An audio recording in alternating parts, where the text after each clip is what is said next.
Today, we're focusing on a MacBook Pro that needs express service for a same-day repair. The customer reported that a friend spilt cola on it.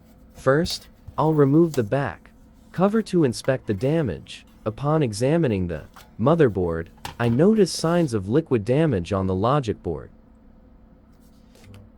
Next, I'll remove the logic board and clean it using an ultrasonic cleaner. You can see liquid residues, but it is not too bad.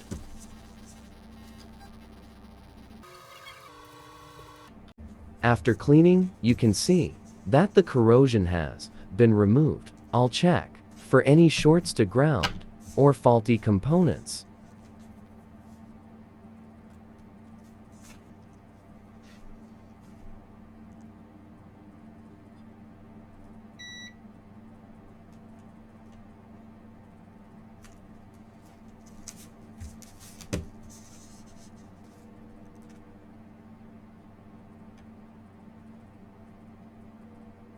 Everything looks good after examining the affected area. Now, I'll reassemble the laptop and power it on.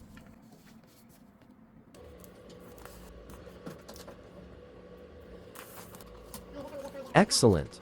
The MacBook powers on successfully, and the customer can get their laptop back today.